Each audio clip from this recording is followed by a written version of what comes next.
This is the Empower Podcast. Released January 19th, 2025. Episode 712. Robots Everywhere with Aaed Musa.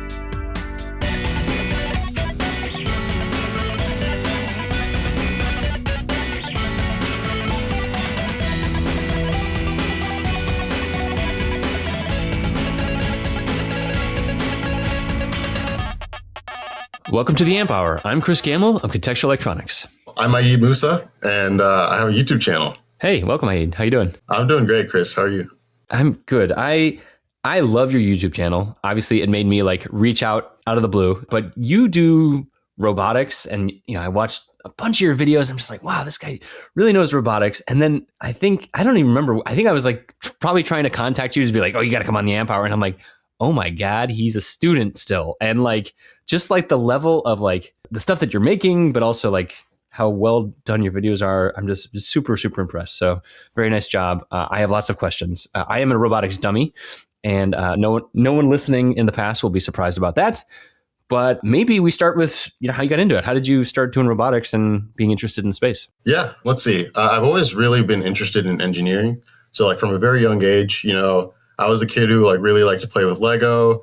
My favorite store was the craft store because I like to just go and buy popsicle sticks and stuff and go home and build a bunch of cool things. So yeah, I've always really liked to work with my hands and just build things. And, I love to, play with Play-Doh and clay and stuff like that. I'd say in middle school is when I really got into robotics. That was when I discovered 3D printing. So that was really when 3D printing started to take off, mid 2010s. Yeah, I just got into CAD design, and I use this software called 123D Design. It's an Autodesk software, and I would just build little cool things. I remember at the time I was really into cosplay and making cool gadgets from superhero movies. Still into superhero movies, not much into cosplay, but I would design Spider-Man's web shooters and try to 3D print them out. And I asked my parents for a 3D printer for my birthday, and they got me one to my surprise, and that kind of kind of launched me into the robotics space. Yeah, and then in high school is when I formally joined a robotics team and got to build some cool robots with some really cool people. And yeah, I started my YouTube channel short after that. That's great. I love the origin story. Often on here, Legos, huge part of it. A lot of repair, creative, hands-on stuff like that. Yeah, it is interesting. I think the timing as well. I got little kids, but I do wonder about just having the 3D printer, but specifically into the creation side as well. Like you said, 1, 2, 3D and being able to modify, not just print the thing, but also build the thing, design the thing. That's a huge shift as well. So I think that a lot of the ones that caught my eye on your channel and stuff like that are, you've been building kind of these Alpha Dog, is that it? It was like a shrunk down version of the Boston Dynamics early robots. Is that right? Spot. Yeah. Yeah, that's it. There was a really, really early one that was Big Dog. That's the one. Yeah. The one where it was it was hard to kick it just because it was so heavy. Yeah. But they still I did. think that one was gas powered too. Yeah, it was. That's right. Yeah, exactly. I know. It's so nuts. I mean, did you watch all the CES stuff this year too? Of all the robotics? Yeah, there was so much cool stuff last week. What's your take on that? I mean, in terms of the space and where you see things going, maybe even job prospects, things you're thinking about in that space, what's robotics doing in your eyes? Yeah, that's a good question. I don't think anyone could have the right answer, but I guess my prediction is I think right now humanoid robots are all the buzz. Everyone's really excited about humanoids. Boston Dynamics showcased their new Atlas design. A lot of the major robotic startups are focusing on humanoids, Figure, 1X, and you see places like Tesla too. They also have their own humanoid. So I think realistically, anyone you talk to will admit this, but realistically, the humanoids, doing a lot of the task-based robotics, I think that's still a little bit away. So we aren't quite there yet. I don't think we'll have robots in our home, doing our laundry and cooking and cleaning for a little bit. I think that's realistic. Despite what the CES show floor is trying to say, exactly. Right? That LG terrible robot. It was oh my God, guys. Yeah, a lot of that stuff really looks cool in the videos and stuff and the demos, but a lot of that is still pre-programmed and teleoperated. Being able to autonomously just go into any home and do laundry, for example, that's still at least another 5 to 10 years away. So yeah, I think the space is very exciting, but it's still a little bit away. And I guess depending on who you are, that might be a good or bad thing. It's an interesting topic to think about. And, I know a lot of the big question when it comes to robotics is, jobs and whatnot. And yeah, I'm happy to talk about my thoughts on that. But yeah, I think, it's still a little bit away, the Terminator, future. I saw the Atlas robot and, it's very impressive, but just like the power density and that sort of thing. So I am actually curious about, your take on this sort of thing too, especially the stuff that you're building, the stuff that is kind of commercially available versus, like Boston Dynamics. I'm sure they're doing custom designs and full ground up, whatever. But like, there are still some limitations in terms of how much power you can carry, how much torque you can deliver, and that sort of thing. So like, what is the normal envelope of the servos and the drivers and the motors and gears and stuff like that? Like, what's kind of commercially available that you're using on a regular basis? Well, what I'm personally using are off-the-shelf brushless motors. Pretty much any dynamic robot will use a brushless motor. Boston Dynamics custom makes theirs. But yeah, for me, since I'm a hobbyist and it would be just really expensive to make my own custom brushless motors, just buying an off-the-shelf brushless motor, which is essentially just a drone motor. Motors used on, UAVs that's the best way to go. So buying just a cheap brushless motor and then slapping on like some sort of speed reducer, some sort of gearbox onto that is how I achieve like high torque and high speed. Mm-hmm. So I got this notion in my head that I was going to like build a train for my kids at Christmas. Right. And I was just like, and I'm so out in the wild that I'm just like, I don't even know. Like, do you just turn on a little DC motor? And then I'm like reading about like planetary gears and all this stuff. And I don't have the mechanical background at all as well. So like, maybe we could take an even further step back of like, what are kind of the brushless motors you talked about, gear reduction? Is that like the kind of thing that you'll be designing and printing that stuff, the kind of the bolt-on stuff to it as well? Or what are the resources that you use and how did you learn to build that stuff up to make that higher torque, faster speed sort of thing? Yeah, that's a good question. I think if I had to pinpoint one thing, I'd say the MIT Mini Cheetah. So that's a quadrupedal robot, a four-legged robot that some students at MIT made back in, I want to say around 2016. That robot was really like what really started the hobbyist space in robotics in terms of like showing people that you can make a lot of this stuff at home at a low cost. The principle behind it was this idea of a quasi-direct drive actuator. So what that essentially means is it's not a directly driven actuator. A directly driven actuator would just be you have a motor that's directly like turning whatever robot joint that you're trying to move. Whereas a quasi-direct drive actuator is you have a motor, but you add a gearbox on top of that.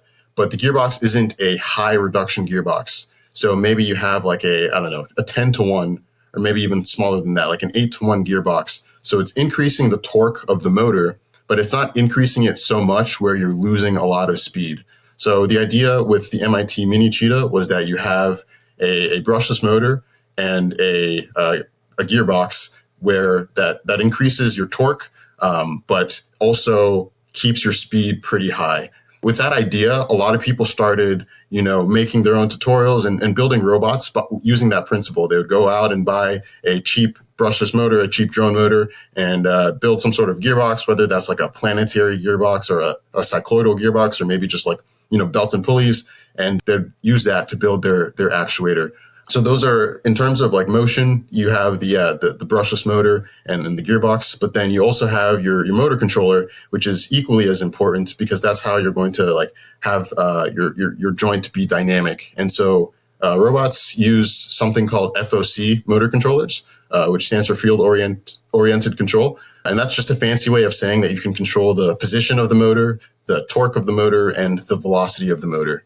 Those three things are the main things when it comes to designing the actuators for a robot: the gearbox, the motor itself, and then the motor controller. Yeah, that's a really good guidance there. Yeah, it is interesting. So then when you think about the gearbox and like designing that on like the Mini Cheetah does, is that something where, so again, since I am a complete beginner, is that something like where I should just go download that design and print it and stick it on like a known like motor, like a brushless motor, or is that a worthwhile exercise to go and actually try and design it, try and understand it? Like, how much value is there to like me designing my own versus just building one that's already commercially available or already out there? That's a good question, and I think it really depends on what you're trying to accomplish. So yeah, like with any project, I think, setting up your goals like ahead of time is a good way to like not waste time, but also get the most value out of the project. So if your goal is to, I just want to be able to like make a robot, maybe you go ahead and just find a good design for a quasi direct drive actuator and download that and design the robot around that existing actuator design. But if your goal is like, I really want to understand like from the ground up exactly how this works, then I'd say definitely like go ahead and design an actuator yourself. And for me, that's the more fun path. But I understand some people might not want to invest the time to do that. So when you're then doing it, what are you interested in optimizing in that space? Is it the speed versus torque trade-off? Is it size? Is it some other thing? Yeah, there's a lot of things. Okay. Yeah, I'd say torque, speed, cost, and precision. Yeah. Okay. If I had to just say four things, I'd say those are the four main things. Cost especially is a big one because, for example, with quadrupedal robots, you have 12 joints. So that's 12 actuators. So if each actuator is taking you like, I don't know, $200 to make, 12 times 200, that's already, Right. about $2.5K. So yeah, optimizing cost for me is one of the primary goals, but precision is also a big goal. Gearboxes have this thing called backlash, where it's like the amount of wiggle, in between the gears. If you've ever looked at a pair of gears, they don't exactly mesh like 100%. There's a little bit of space in between them. And so reducing that backlash amount is very important in robotics because you want your robot to be super, super precise.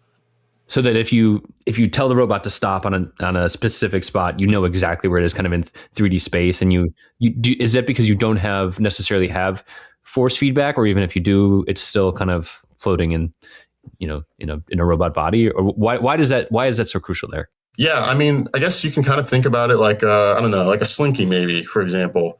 With the slinky, even if your eyes are kind of like the sensors, and you can kind of visually see like, how long it is or whatnot. But like, if you try to use like a slinky to like, I don't know, grab something, for example, there's no way to know exactly like how much the slinky has like compressed or deflected. So even if you have like force feedback, still being able to like command your actuator to like move 5 degrees or turn 5 degrees is crucial, because a lot of that stuff is hard to fix with sensor data. It's also just a lot more work. Like if you can make your actuator like move to a position exactly, then you don't have to do all of that fixing behind the scenes with software and force feedback. Right, and like calibration routines are less required there as well. Yeah, okay, I start to see that. Yeah. I was just watching before we started recording. I was rewatching your one about the ball balancing robot with a metal ball, and that was like super impressive. But like it doesn't have kind of, a lot of those systems have like a Microsoft Kinect, which are no longer made, or a similar like 3D camera, that sort of thing. And this one doesn't have that. So this is kind of removing that external element for that third person sensing in that way. Yeah. So the ball balancing robot uses a resistive touchpad. Same kind of touchpad like that's in your phone, but it's a resistive touchpad. So if you like were to press on it, it'd be able to tell you the X and Y location of, what you're pressing. So when you put the ball on there, it knows the position of the ball at any given moment, and it's able to use that to balance the ball. Yeah.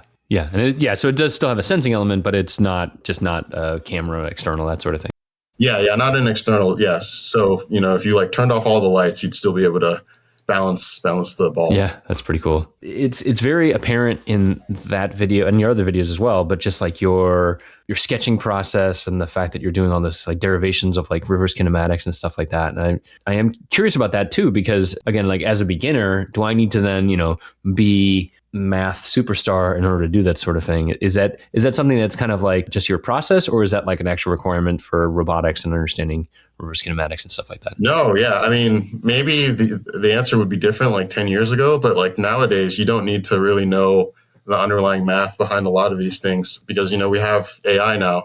And so you can train things in simulation without having to do all the inverse kinematics and forward kinematics. So yeah, I'd say no, math isn't really a limitation anymore. So yeah, you don't really have to have the math knowledge. But even then, I'd say, when I'm like solving like inverse kinematics equations, it's the math itself. It's mostly tedious. It's not really like any high level math. It's like if you passed eighth grade geometry, then you can at least understand inverse kinematics. It might take you a while to derive. It takes me a long time to derive, but it's all just basic trig, sine, cosine, all of that good stuff. Nothing more than that. Yeah.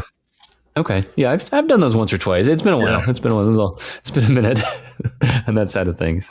Yeah, it is interesting too, like with the, you mentioned some of the building blocks and things like it. I watch a lot of like James Bruton's channel as well, like to your channel, James's channel, things like it. And I am interested in like the building block. You're kind of building an element. So I was watching this thing with the leg. You were doing a robot leg, but then you are replicating it over multiple times, and then you're kind of having higher level software on top of that as well. So then you as the designer, you're building kind of ground up, gears, motor boxes, control systems, but then you also then have to make them all work together as well. So like, what does that glue look like? Yeah, integration is always like the hardest part of any project. I try to like start small and like start with like the most crucial subsystem of the robot. So for robots, that's usually the actuator. So designing the actuator and then maybe designing one leg of the robot and then doing that 4 times. And it's always much, much, much harder to do something to make things work together than it is to just make like one leg work by itself. So yeah, there's a lot of like, you can't really account for everything when you just do one leg. There's a lot of, trial and error when it comes to like integrating, an entire robotic system. There's a lot of things you just won't see until you actually like build the full robot. So it's kind of like, you're kind of taking a shot in the dark in a lot of ways. And sometimes, you might have to go back and like completely redesign like a single leg just because like you realize something that doesn't work with the full assembly. But yeah, it's a lot of trial and error, I'd say, with doing a full robotic system. I always like the jokey like Gantt chart for like engineering projects where it's like, design 2 weeks, like build 2 weeks, like integration 2 weeks, final test 2 weeks. And it's just like always like this perfect looking chart. And it's like, if you really did that, it's like, integration is like 20 times larger. And, and then there's like scramble and, rebuild it. And oh shit, this one prototype doesn't work anymore. And it's just like, very optimistic, I suppose, is the nicest thing we can say about that sort of planning. No, yeah. I think there's definitely strengths in, I think like one of the most valuable traits that an engineer can have. And Mark Rober said this actually on another podcast. And I think it's so true. It's naive optimism, like believing that you can do something, even though you might not be able to, is like so important, because sometimes you just won't start a project if you think that you're not going to be able to complete it. And so like sometimes gaslighting yourself into believing that you can do something, even though it's like way above your skill level, is like super important, because it'll allow you to start. And then when you start, you're more motivated to finish. So yeah, sometimes, thinking that something might take only 2 weeks when in reality it might take like a month or more is important. Yeah. My ear has definitely been trained of like, especially hearing other engineers say it, like, oh, how hard could this possibly be? Like anytime I hear that phrase, my alarm bells start going off, just like, oh my God, what are they saying? And then of course I hear myself saying it too, so yeah, just right down the middle there. You mentioned some of the optimization kind of points you have, and one of them is for cost. Your most recent video is about like using rope as a way to translate force. What does that ultimately look like why rope? Why does that work well? Yeah. So that's a good question. So they're called capstan drives, and they're rope driven gearboxes. So yeah, if you can imagine like, a set of gears, but without any teeth. So it's like this smooth drum. And instead of teeth, you have rope wrapped around the drum. What that allows you to do, there's a couple of benefits of a capstan drive. As opposed to gears, capstan drives have very high precision. We talked about backlash earlier. Capstan drives have virtually zero backlash. So you can command it to move 5 degrees and it'll move exactly, it'll turn exactly 5 degrees. So they're super high precision. They also have pretty high torque transparency. So like if you were to feel a capstan drive, it would feel like you're turning the motor itself. You don't feel the friction in the gearbox like you would with a gearbox with actual gears, like a planetary gearbox. So it's super, super smooth. It feels like you're turning the motor itself.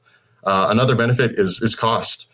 gears can be pretty expensive, especially like a planetary gearbox. Yeah, that's pretty much a custom piece of metal that you have to get machined. And with a capstan drive, although you can machine it, I've just 3D printed all of mine. And 3D printing is like super cheap and super accessible these days. They also have pretty low inertia, so you're not swinging around a lot of mass, which isn't really a problem with planetary gearboxes. But yes, capstan drives are super, super cool. Rope is relatively cheap. The rope I use. That's what they're saying. That's what they say. Rope, Yeah. These rope prices. Yeah, right. But rope is relatively cheap. And that's like probably the type of rope is probably the most, I guess, niche item in the bill of materials for a capstan drive. So, it's just rope and bearings and some 3D printed parts and screws. And you have a super high precision gearbox that can, compete with like the precision of like industrial machines. Yeah. Why don't more people use them then? I don't know the perfect answer to this, but I think there's a couple of things that you can look at. I think one is that the rope that I'm using that most people use when they build a capstan drive, it's called Dyneema DM20, and it's a relatively new rope. I forget the exact year it came out, but I think it's around 2012. So it hasn't been around for a super long time. And the reason why you use that specific rope is because DM20 has virtually zero creep, so it won't stretch over time. So that's like the main con of a capstan drive, is that you run into the maintenance issue where like over time, the stretchiness of if you just use like twine or something, it's just going to stretch out and like elastically deform. Yeah, exactly. So like pretty much any other synthetic rope, if you get paracord and you stretch it and put it in tension, it'll stretch over time, and it'll be very noticeable in your gearbox because you'll lose that precision. It no longer becomes zero backlash, gets really sloppy, and which kind of defeats like the entire purpose. But yeah, I think maybe it's in part due to the fact that it's a relatively new rope, and it's pretty much the only rope that you can use to make a capstan drive, to make it well. I also think the limited rotation aspect is a con for a lot of applications. When it comes to building like a quadrupedal robot, I don't see that as a con because you aren't really using the 360 degrees range of motion, even if you do have it. For other applications, if you need high precision, but you also need continuous rotation, capstan drives can't have continuous rotation. I don't know exactly what the max is, but it's less than 360. Maybe if you tried really hard enough, you can get like, 300 or maybe a little bit more. But yeah, it's essentially kind of like you can only really make it like a servo where you have like limited rotation. So I think those are the two big things. But it is an interesting question why it's not adopted in more places, because I think it's pretty cool, pretty useful. Yeah, that's great. I was making a glib joke before about rope, but like it sounds like there actually is like a huge element of like rope technology and like that's wild. Mm-hmm. That's really interesting. And I mean, you have multiples here about rope as well. So it's not just you built a robot dog out of rope, but you also did some exploring on it. And yeah. I did a video, where I kind of like investigated different ropes and building like a capstan drive, and I tried like steel cable too, and that didn't really work, even though it like has pretty low creep. But yeah.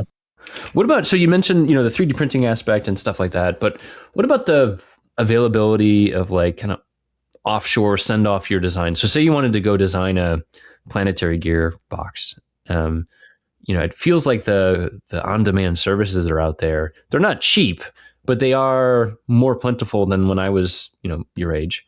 And so like, how does that end up impacting your cost basis, I suppose, but really just your design process, I suppose?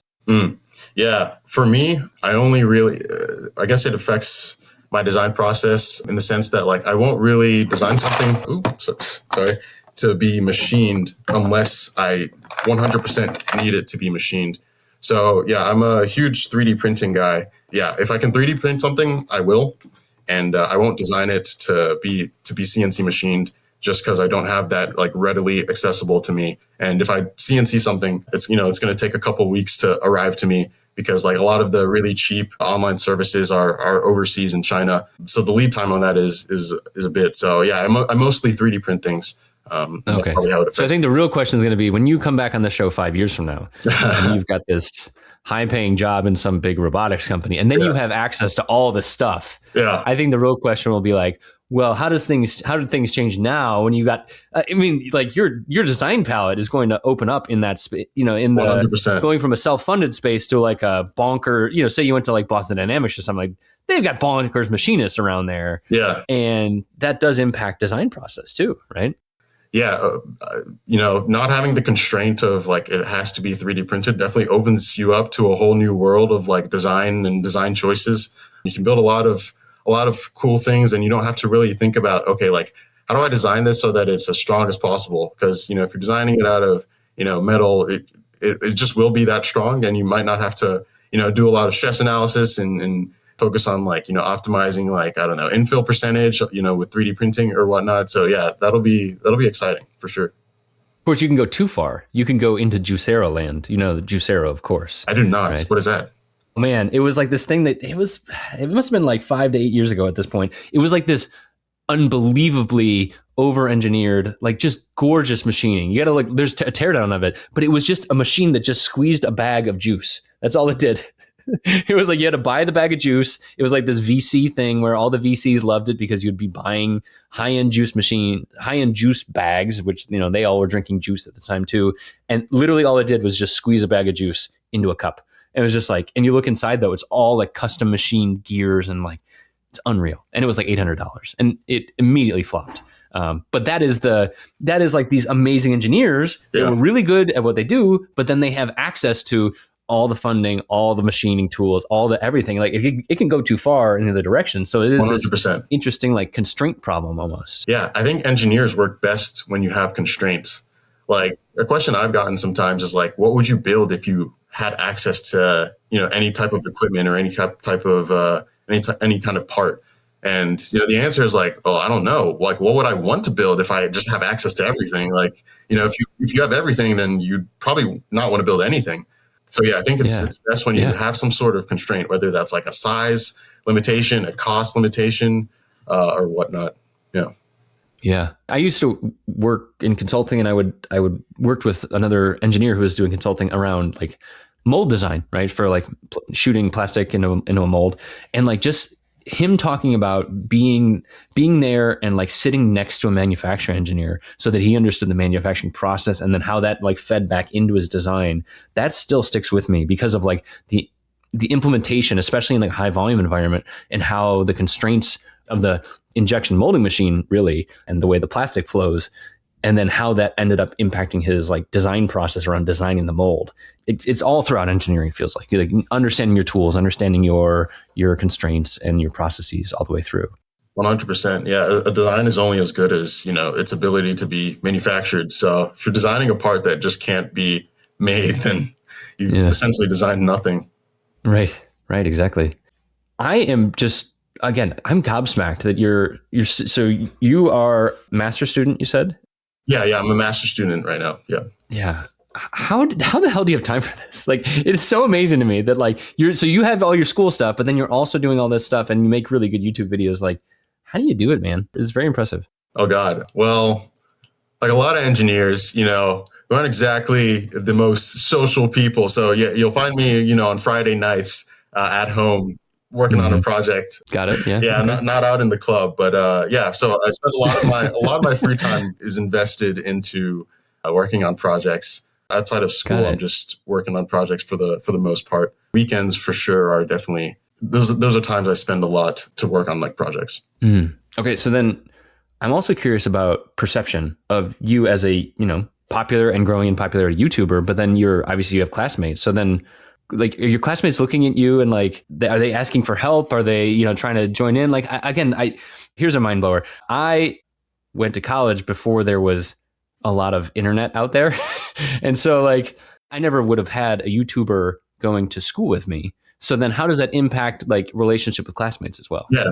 And professors, I guess, at a certain point. Yeah. It's interesting. It's interesting. Like when people like, cause I don't like go around and like tell everyone, hey, I have a YouTube channel. So it's interesting. Like when people when classmates stumble across my YouTube channel and they're like, yo, dude, you have a YouTube channel? That's pretty cool.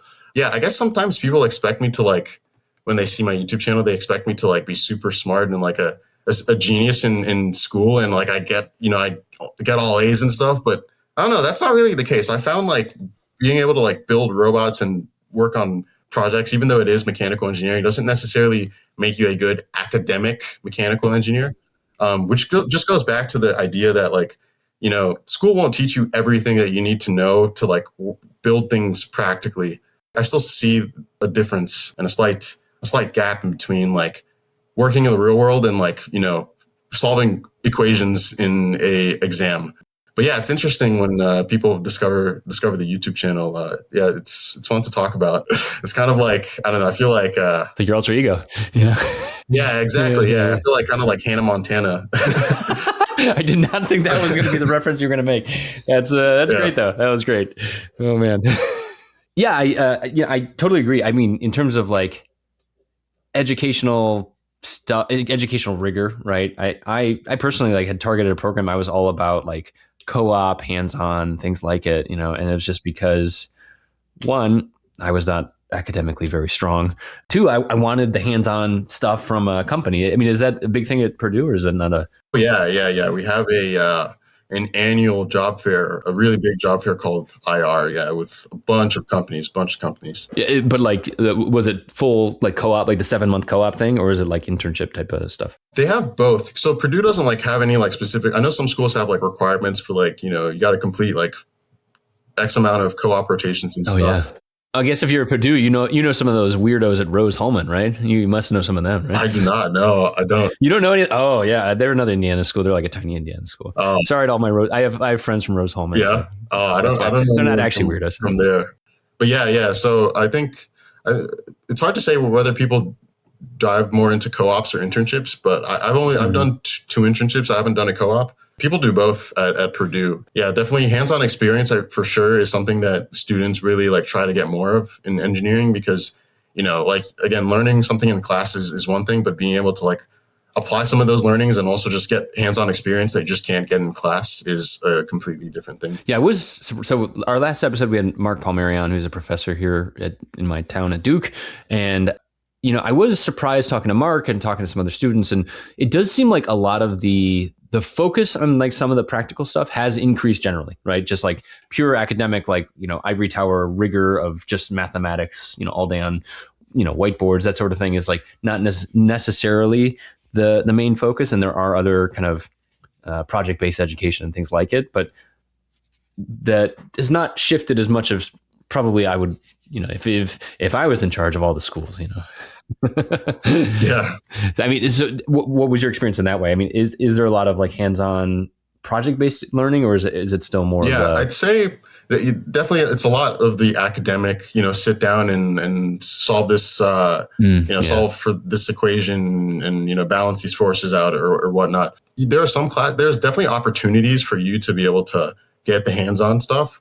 But if you're just looking at like, the course curriculum for mechanical engineering, a lot of it is just sit down in a 50-minute lecture, Monday, Wednesday, Friday, take notes and do this exam. So, but yeah, there's some classes, there's some tech electives at my school where you can get those hands-on experiences in class, but that's like not part of the actual core curriculum. But like some classes do have labs and stuff that help supplement a lot of the things you'll learn in class, and that's great. But yeah, I think definitely the best way to go about it is like, internships and clubs and personal projects or like research if you're interested in research.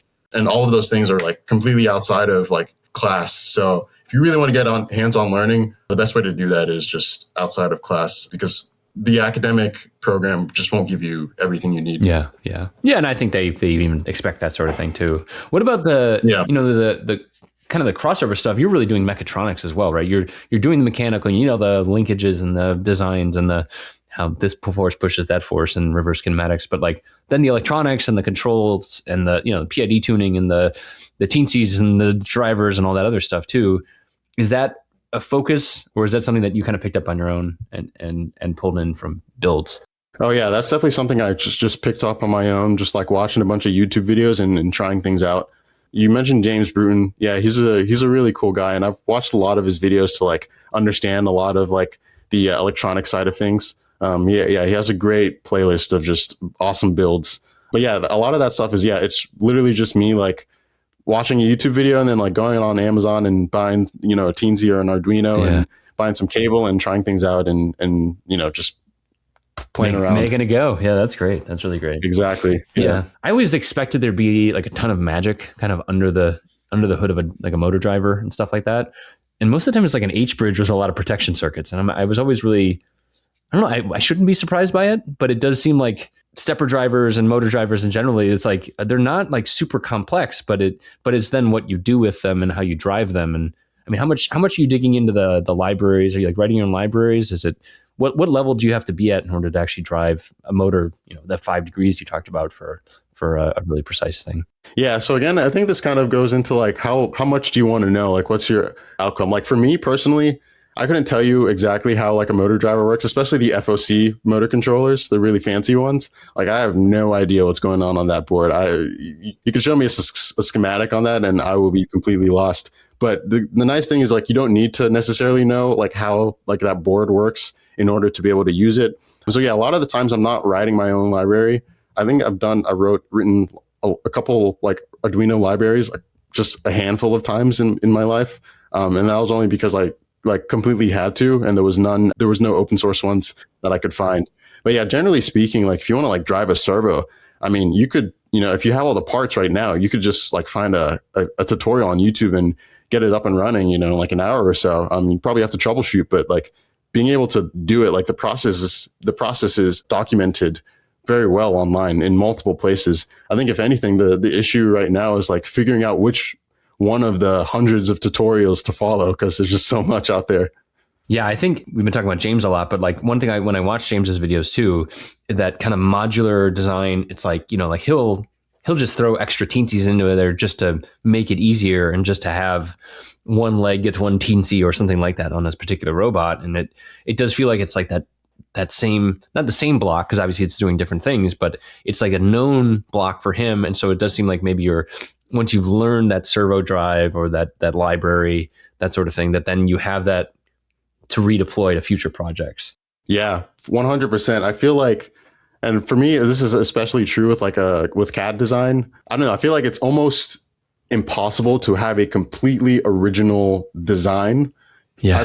At least for me, like every design I have is I've taken some sort of learning from a previous design and applied it to here. So it might look completely different, but there are aspects of it like that I've taken and reapplied.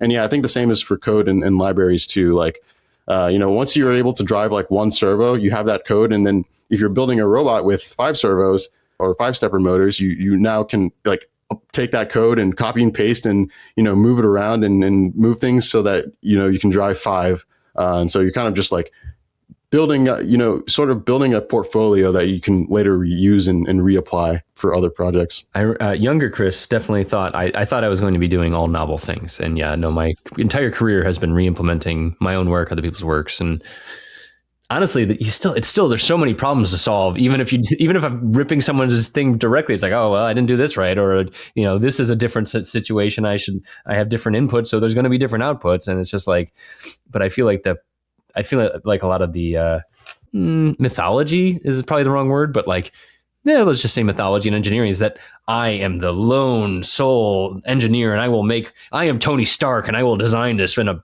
cave with a box of scraps, like that kind of idea. And it's just, that's not how it works, man. Yeah, 100%. I mean, yeah, what's the famous, one of the most famous engineering sayings is don't reinvent the wheel. Yeah. If you don't have to completely make something new, then why should you? If it's going to save you time and stress, especially. So yeah, why not just use something existing and adapt it and reapply it to your use case. Yeah. I'd love to shift in the same vein on the kind of that same topic area, but in kind of like your student mindset as well. I mean, you also are a student in the age of LLMs, and like, I'm curious about like, what's your take? Like, what's, your usage, your take, how you see it impacting career, how you see it impacting your academic career. Like, how do you feel about ChatGPT? Yeah. It's an interesting conversation. I think like a lot of people nowadays, I use ChatGPT for a lot, like pretty much every day. It's just a really nice way to like, it's an advanced Google search, I think is the best way to put it. Like, if I'm writing something or if I want to know something like, mechanical engineering problem, I can ask it to sort of give me like a refresher on, statics, for example. Like, if I'm trying to remember some equation, I can just ask it that and it'll spit it out to me. And I think that's so useful. I find myself, saving a lot of time that I would have otherwise spent like just researching a topic for an hour or hours. And if I can just ask ChatGPT to like give me the rundown, it's super nice. Can be abused for sure. And I think that's what a lot of people are worried about, especially in academia. Yeah, definitely, there's a lot of people who just like use ChatGPT to like write essays and stuff. And we don't want to do that for sure. Yeah, I think it's here to stay. So it's really just, the question is, how do we like navigate around that so that, people aren't just using it to write essays and do homework for them. And yeah. I don't know. It always comes down to me, like Mark and I talked about this in the last episode as well, of like, what are you really testing for? Like, how do you actually know if someone knows a thing, right? And I feel like a lot of the paradigms in the educational space for a long time is like, well, a student can read a thing in a book and then they have to come into a room and then they have to prove that it's also in the brain and put it onto a page. And it's like, a lot of those paradigms have been broken because with the report that maybe was a different way of proving that you knew a thing, you just can't do that anymore because people have an incentive system to have an external entity like an LLM or a clanker, do the work for them. I do think there's still a lot of value in like knowing a thing and universities certifying that a person knows a thing, right? I think, so now looking at your YouTube channel, and if I looked at your resume and your academic record, I got to say, I'd throw the last two things out and I would just look at your YouTube channel. Like from a resume standpoint, like the YouTube channel is your CV, but not everybody has that, right? So like most people have like a degree they hang on the wall, and that's enough for some corporations to be like, yeah, you can come work here. So interesting perspective. Yeah, for sure. I think that definitely, I think in the past, I've definitely shied away from like, saying, oh, I have a YouTube channel, but I think it's definitely something that makes me stand out for sure. Yeah. I mean, no, that's the thing. I don't know about how it fits on a resume, but you should be, I don't know. Are you looking for jobs? Are you going to be looking for jobs? Maybe this isn't the forum for that. Maybe this is a post conversation, but like, yeah, it is a very different thing for someone who has shown their work. Me and my co-host always talk about like bringing your work to a job interview, right? You should definitely bring a robot with you to the job interview for sure. But I don't know. It's definitely it is a feather in your cap, and you should definitely lean on it. Because I think number one, the fact that you're doing this nights and weekends, it just shows that you like it and that you're interested in it, and like you're a curious person. Like that, if I could like somehow gauge that in all potential hires that I ever had, that would be such an important. I'm sorry if I'm fawning over you too much, but like that please, generally as a characteristic is such an leading indicator of like a successful person in a workplace. I agree. I just feel like that's. I agree. Important. Yeah, you can teach a lot of things, but it's hard to teach passion. Yeah, right. I actually didn't have it before my first job. I actually got it at my second job. My first job I hated. My second job I like had this like crowd of like very impressive engineers that I got to work with, and like that I still remember the day when like it all locked into place. And it was at my second job, like 3 years out of school. And it was like, that's when it all started, but I just got lucky that I got to get to that point. Nice. So. Yeah. I think definitely, the environment, being surrounded by like smart people and stuff definitely has a big influence on, your passion and your drive too. Yeah.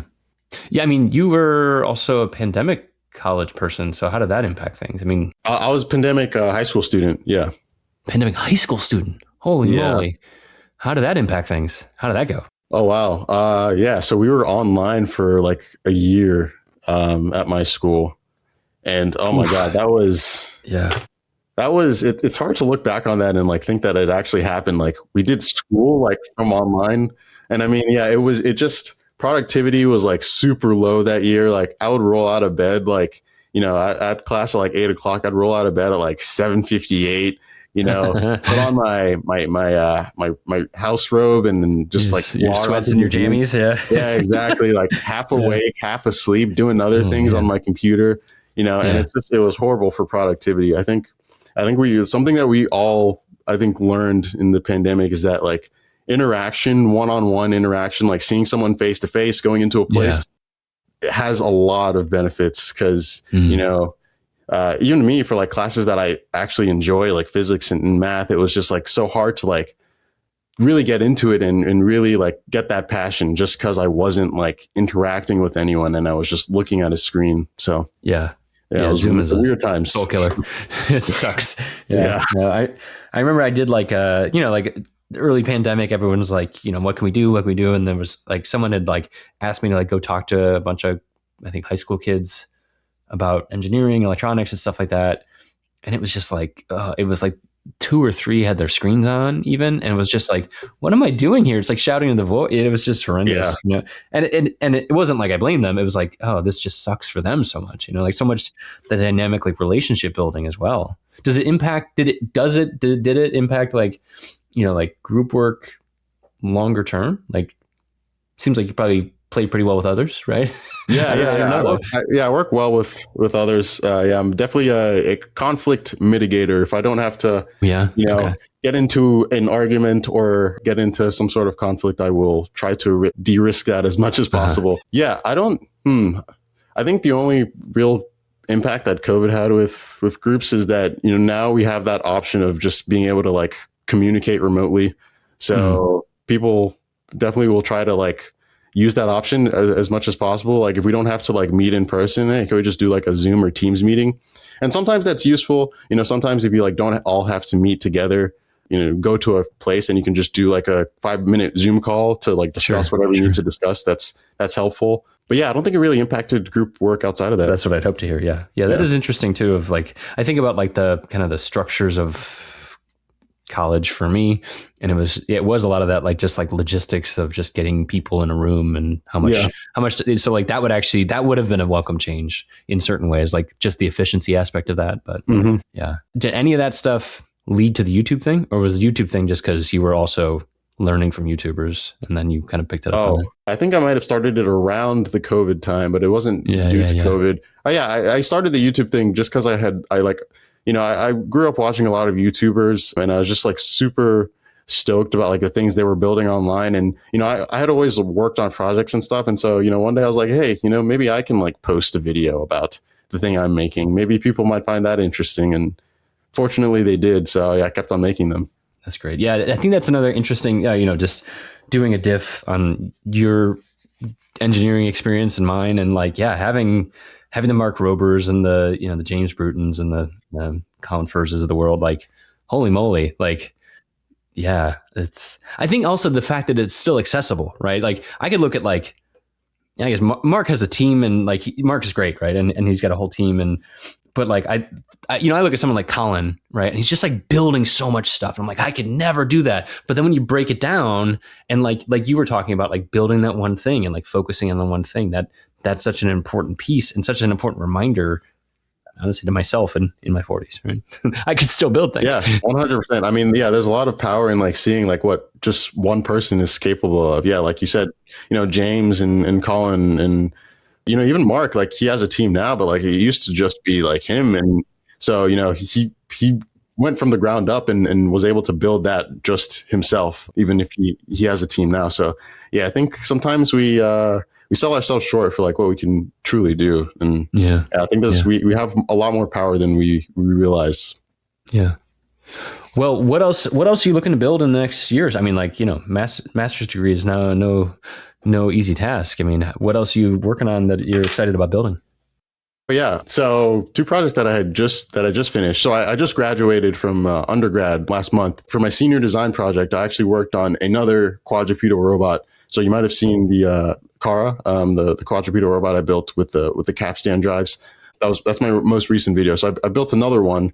The goal with that one is to make it open source. So right now I'm just like working on like the documentation and getting the video edited. But with that robot, my goal was to make it super affordable and also just super nice and robust. I wanted the design to be good, even if it's going to be cheap. I don't want it to feel cheap. And I think I accomplished those 2 goals. It's only $1,300 to build, which is a $2,000 reduction from Kara 1.0. So, imagine like getting to own like your own version of Spot at home for like a fraction of the cost. And what is the breakdown? I mean, obviously I'm going to watch the video and stuff like that, but like the breakdown, it's 3D printed. Kara 1.0, at least I have seen, and it's 3D printed. There's O drives, there's servos, stuff like it. Is that like the majority is like the kind of the heavy lifting stuff?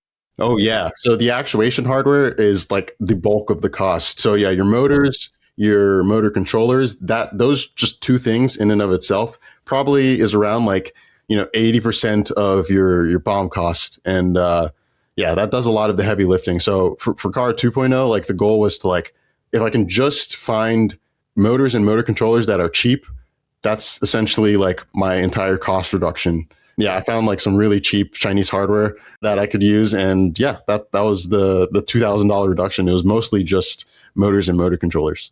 Wow. Yeah, it is amazing like how much the drone industry is impacting things, but just generally like the Chinese ecosystem. I mean, even with tariffs, it's just like there's still such a massive reduction in a lot of, and the accessibility too, like the fact that there's just so much volume coming through that also drives prices lower. Yeah, That sort of thing. yeah, 100%. So then in that case, did you have to then do like the bolt on, like we talked about, like the planetary gearboxes or the gear reductions that you like designing? Was that also part of it, that process to Yeah. make it more usable? Yeah, yeah. So I also used capstan drives for car 2.0. Yeah, so that was all custom designed and 3D printed, and I used the same type of rope, but a thinner rope. So still Dyneema DM20, but 1 millimeter instead of 3 millimeters. But yeah, so all of that was still custom designed, and which also keeps costs low instead of like having to buy like a custom planetary gearbox out of metal. Could just 3D print one that is a fraction of the cost, but also like super high precision, and if anything has benefits over just making a metal gearbox.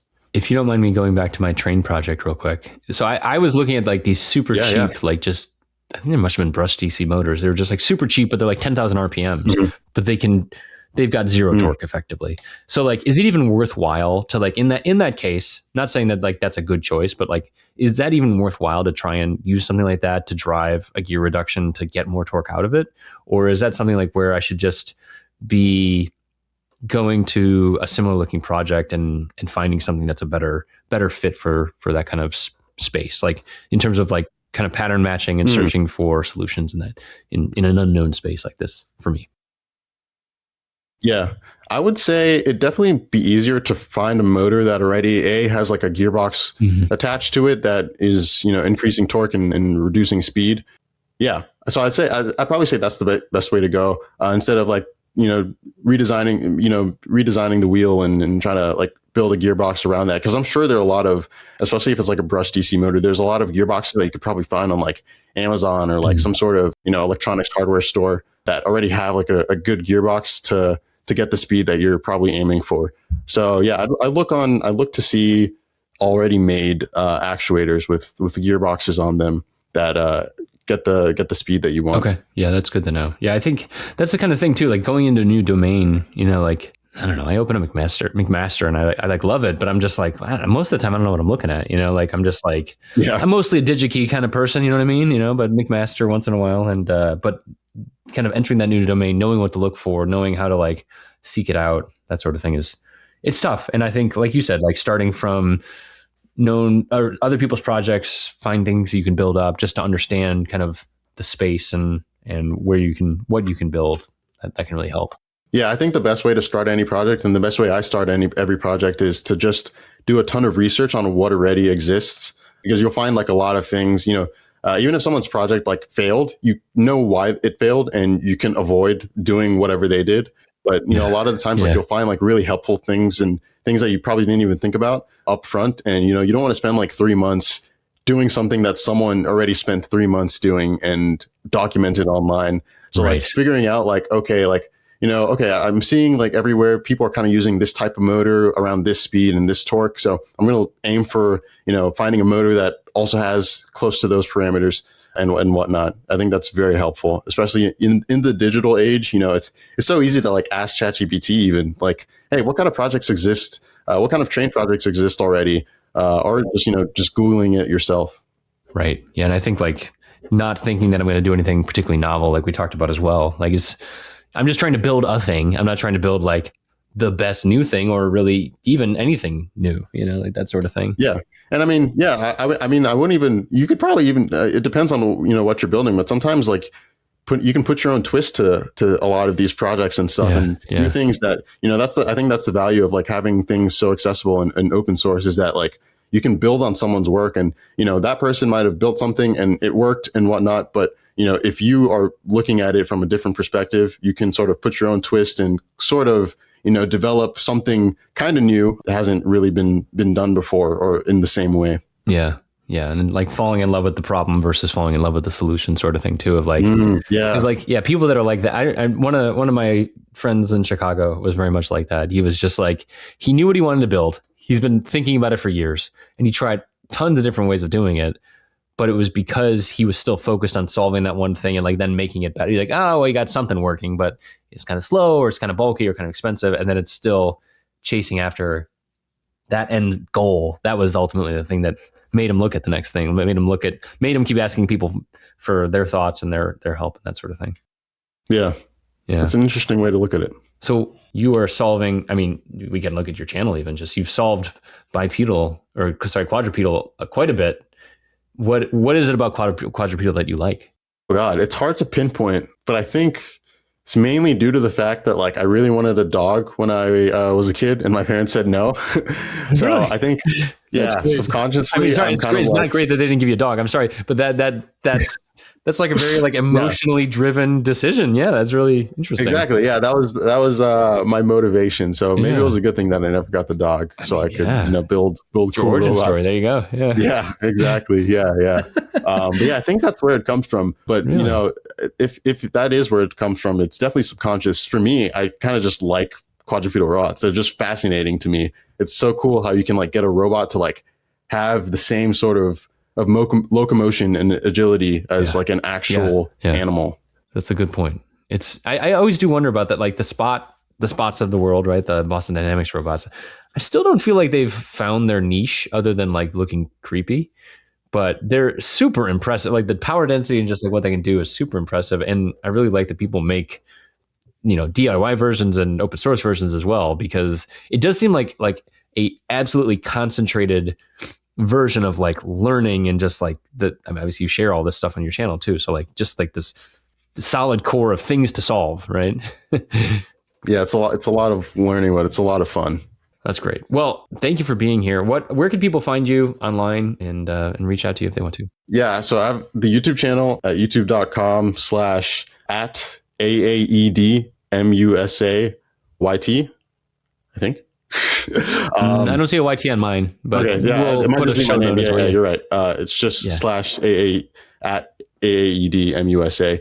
Patreon is the YT. Patreon is the YT. Yeah, so I have a Patreon account. People should go there. They should go there. I appreciate the support. Yeah, with Patreon. Yeah, I do project updates. Actually, just going to post one tomorrow. But yeah, I do project updates. I give files for projects, and I also do like director's commentaries for videos. And you'll get to know when I'm making a new video and what that video is about way sooner than anyone will. So yeah, if you want to subscribe and support the channel, definitely consider going to the Patreon. Yeah, because you did say that those robots are still $1,300 a piece, and it's not $3,300, but it's still $1,300. And come on now. Yeah, it's still a bit of change. Right. So yeah, struggling student out here. Yeah, I appreciate the support. Well, I really appreciate you telling us all about this stuff. I'm sorry for all my fawning and my questions about being a student in addition to all the robotics coolness. But no, it's great. I really enjoyed it, and I'm really looking forward to seeing all the things you build. It's I appreciate it. A lot of fun to follow along. So thanks so much for being here. Thank you.